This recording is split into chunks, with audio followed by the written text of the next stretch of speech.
Humarap si Lin Yuchang kay Shen Yuan, baka sa kanyang mukha ang matinding kaba. Agad niya itong sinenyasan na huwag gumawa ng ingay.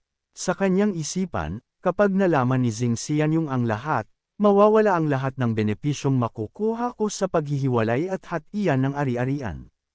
Baka tuluyan pa akong masira. Ngunit ikinabigla ni Lin Yuchang ang biglang pagtayo ni Shen Yuan. Habang papunta sa pintuan, sinabi nito, ay lalak ko lang ang pinto. Tahimik lang siyang pinanood ni Lin Yuchang habang sinasara nito ang pinto. Sa isip niya, paanong kaya niyang manatiling kalmado sa ganitong sitwasyon? Pagkatapos isarado at i-lock ang pinto, bumalik si Shen Yuan kay Lin Yuchang. Samantala, si Jing Xianyong ay papalapit na sa kwarto. Walang tao, bulong nito, at iniwang bukas ang aircon. Akala ba niya libre ang kuryente?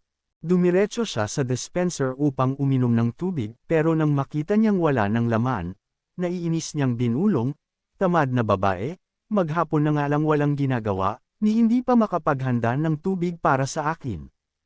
Nagtungo siya sa pinto pero nang hawakan niya ang doorknob, hindi niya ito mabuksan. Anong nangyayari? Bakit nakalock sa loob ang pinto? Sa loob ng kwarto, unti-unting inilapit ni Shen Yuan ang kanyang mukha kay Lin Yuchang, dahilan upang mamula ito ng husto. Mahinang sinabi ni Shen Yuan, Miss, ayaw mo namang mahirapan ang asawa mo, hindi ba? Hindi na nakasagot si Lin Yuchang. Tinakpan niya ang sariling bibig para hindi siya makalikha ng ingay, pinapainit na naman ni Shen Yuan ang kanyang katawan sa paraang hindi niya kayang labanan.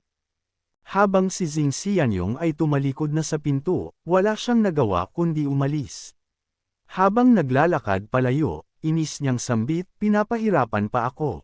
Umuwi lang akong gabi, so what? Sa posisyon ko, natural lang na may mga sosyal na lakad.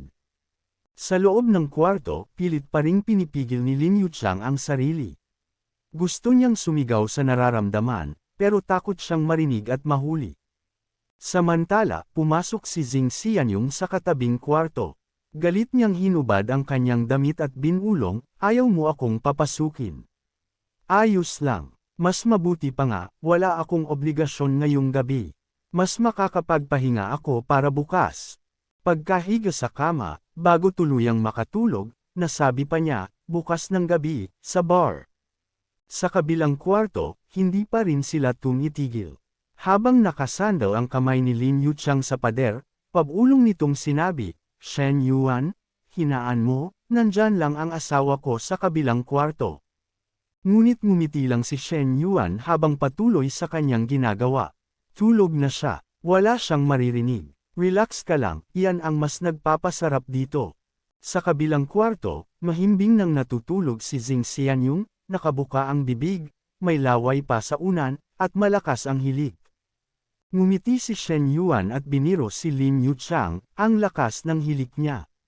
Sumusunod na lang tuloy sa rhythm ang katawan ko nang hindi ko namamalayan. Nagulat si Lin Yuchang sa biro nito, at sa kung anong susunod na gagawin, ngunit hindi na siya nakapagsalita pa. Ginawa na ito ni Shen Yuan, dahilan upang manginig ang buong katawan niya sa matinding sensasyon.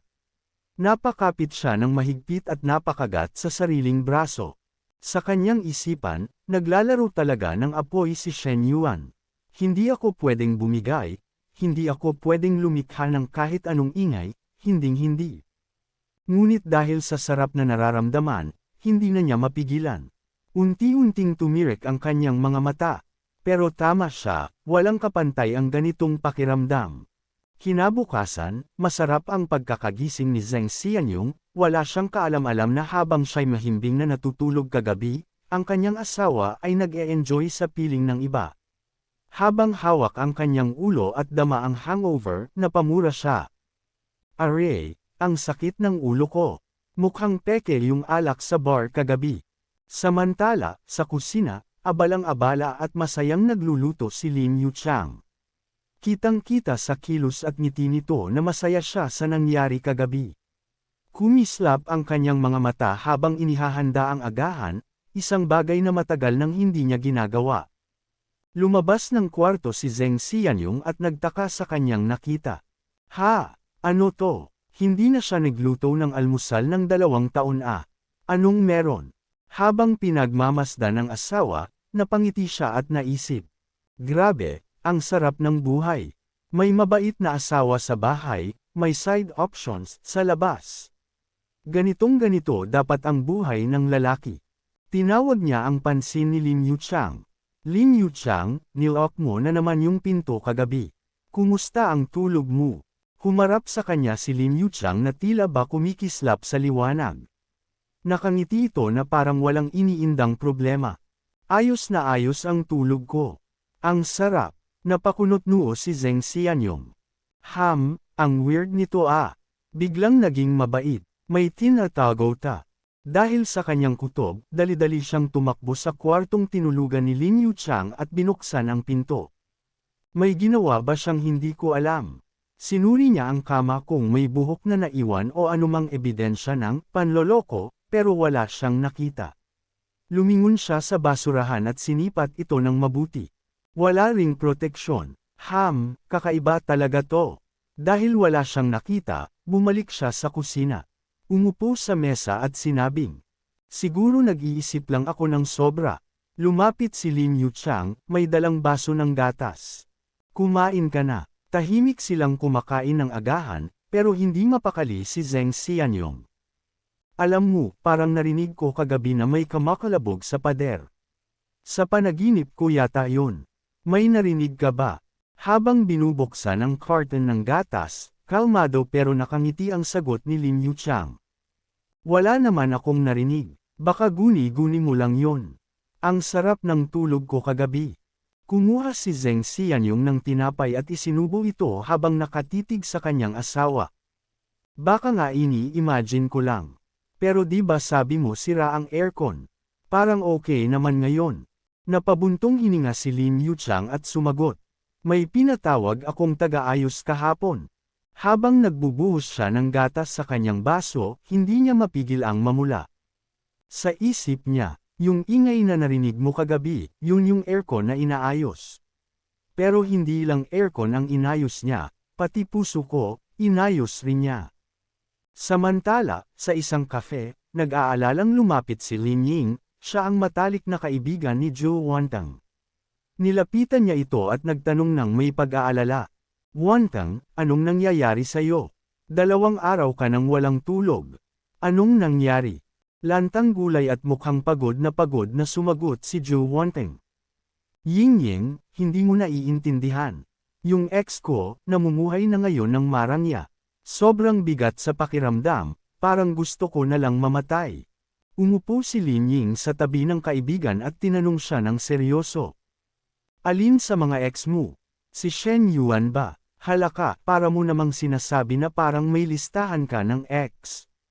Sagot niya habang napapailing. Nagtaka si Lin Ying at muling nagtanong.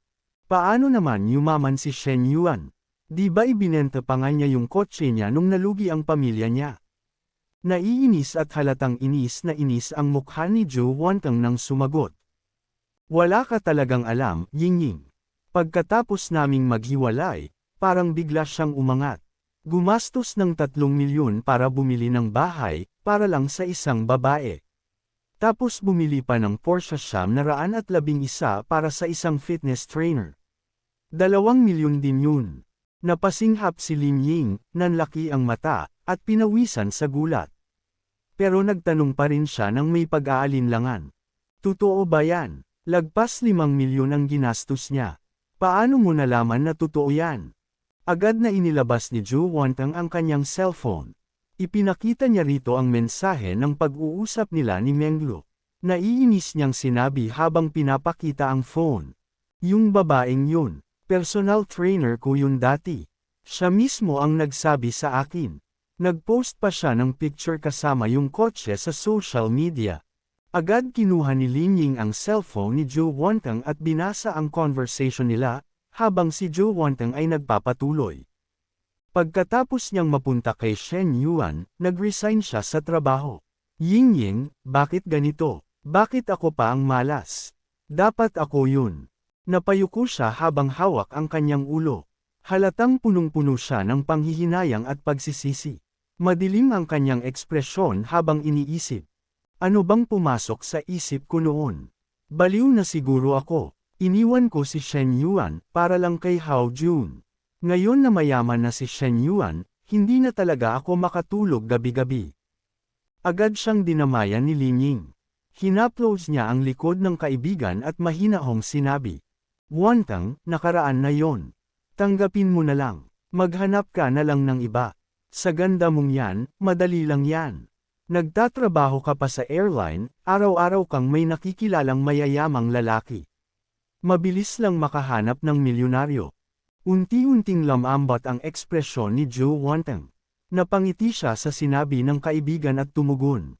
Milyonaryo, naku, Yingying, ngayon, hindi ko napapansinin ang isang lalaki kung hindi man lang siya worth 10 million pataas.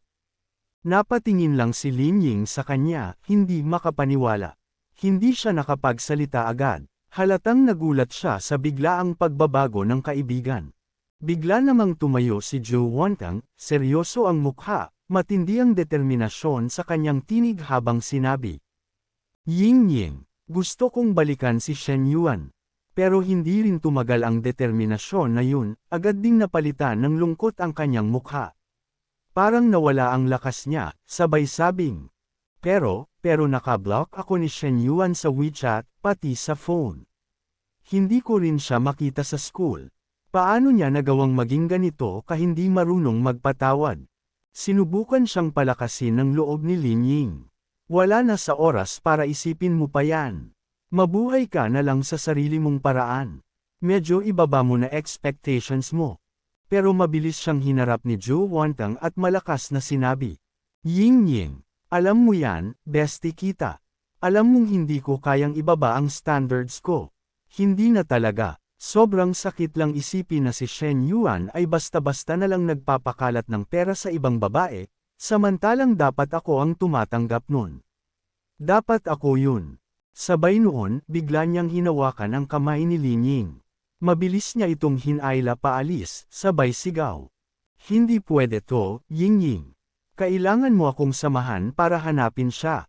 Hindi na lang nakareact si Lin Ying sa inaasta ng kaibigan, halatang hindi na niya ito maintindihan.